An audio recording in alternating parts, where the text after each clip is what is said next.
How does a fantasy book, one steeped in magic and these incredible heists, manage to dive so deep into really complex real-world things like trauma, justice, identity? Right. It's a great question. What makes a story about, about outcasts and criminals feel so profoundly human and ethically challenging? It's fascinating, isn't it, how a genre sometimes seen as just escapism can actually hold up such a clear mirror to our own world, our own issues. Yeah.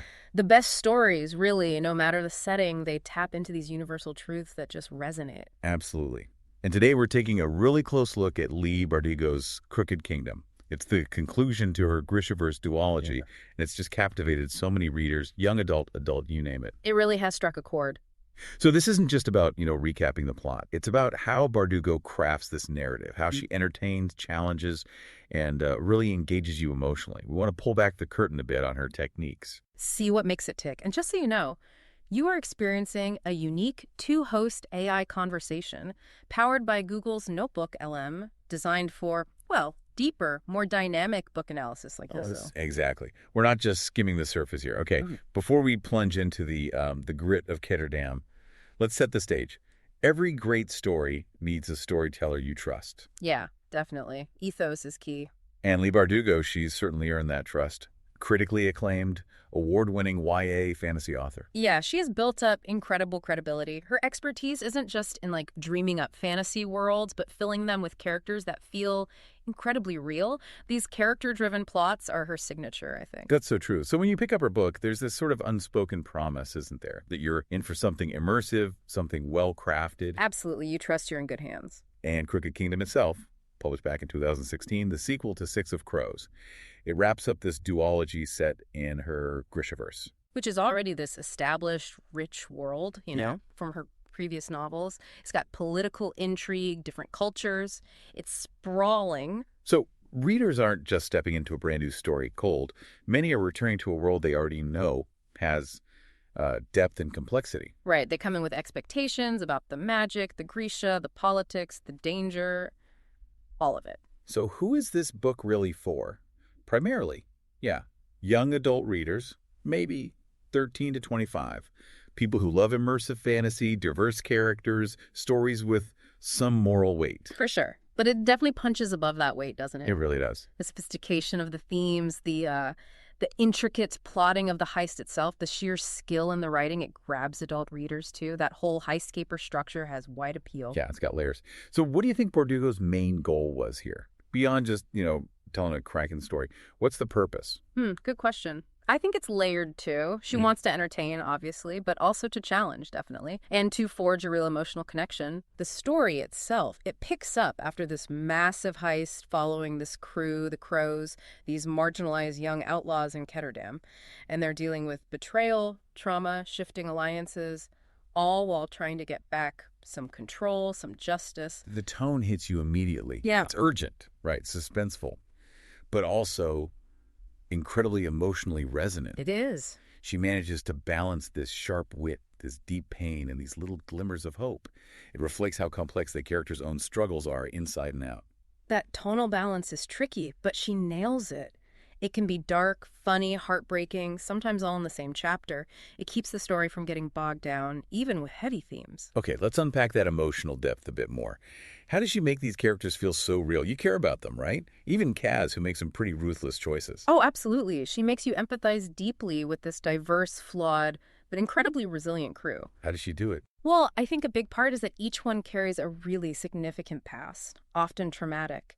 You see their vulnerabilities, how their relationships evolve within the crew, their own personal growth, or lack thereof sometimes. That's key to the connection. It's not just about the action plot. It's their internal journeys. Exactly.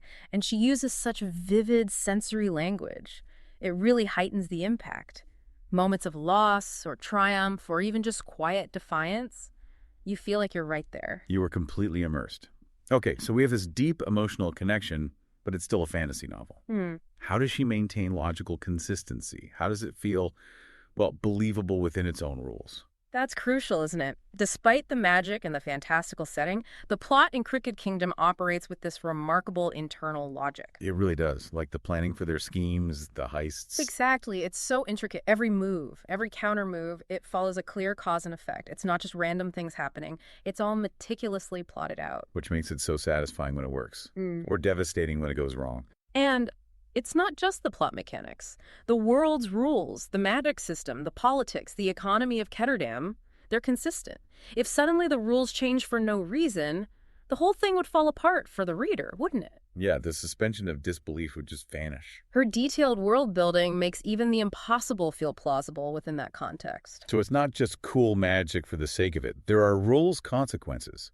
And ultimately, it goes back to Bardugo's credibility as an author, right? We trust her skill, so we trust both the emotional gut punches and the complex plot twists. It's a powerful combination. Her reputation gets you in the door, and then the skillful execution of both pathos and logos, the emotion and the logic, keeps you hooked. Speaking of dissecting how authors build these incredible worlds, if you enjoy this kind of analysis, pulling back the curtain on storytelling, you might really like our YouTube channel, Mindful Moments. Yeah, we offer more deep dives there, book analyses, summaries, critiques, all aimed at sparking reflection and, rational thought. Definitely check it out. Okay, back to Crooked Kingdom.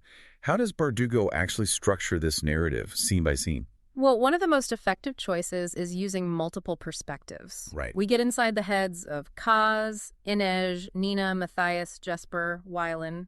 Which is brilliant. It gives you such intimate access, their thoughts, their fears, their motivations. And it does two things really well, I think. It highlights their individuality, their unique struggles, but also their interconnectedness, how vital they are to each other, this found family. Reinforces that theme of collective survival perfectly. And the overall structure. It feels linear moving forward, but it's also layered. You have these intricate subplots weaving through the main story. Building and building. Exactly, all heading towards this really intense climax. The layering adds so much depth. Yeah. And foreshadowing, too. Okay, let's talk language.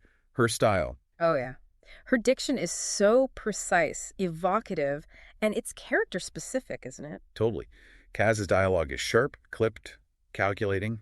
Inej is more reflective, almost poetic sometimes. Jesper's is full of nervous energy and wit. It's like each character has their own voice print.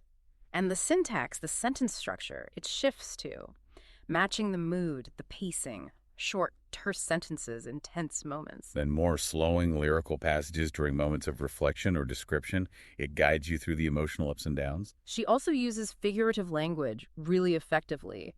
Metaphors, similes.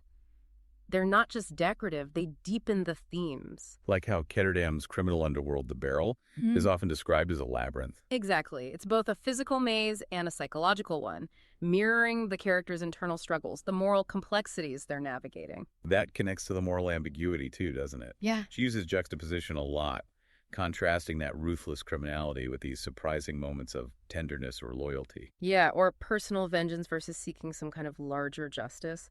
It highlights that blurred line between good and evil. Nobody is just one thing in this book. Which feels very real.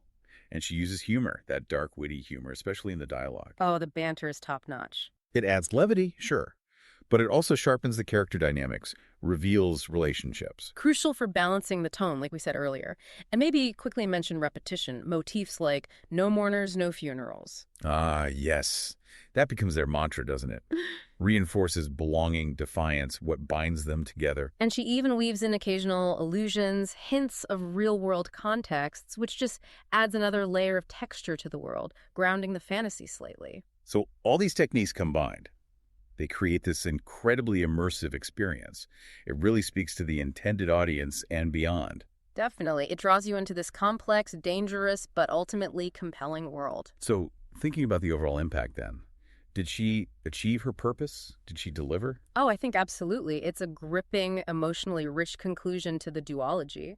You feel satisfied, even if the ending isn't tied up with a neat little bow. Which is maybe more realistic anyway. Right. She balances the action, the character development, the thematic depth really skillfully. It feels complete, a full journey for these characters in this arc. And what about those mature themes? Trauma, exploitation, vengeance. How well are they handled? Especially considering the YA audience. I think they're handled with real sensitivity and complexity. They're not glossed over, but they're not gratuitous either. They feel necessary to the character stories. Making them accessible, thought-provoking. Exactly. And the narrative doesn't shy away from the costs of violence, the consequences of ambition and revenge. It never feels like it's glorifying the darkness. If anything, it invites you to really consider the ethics of it all. Power, revenge.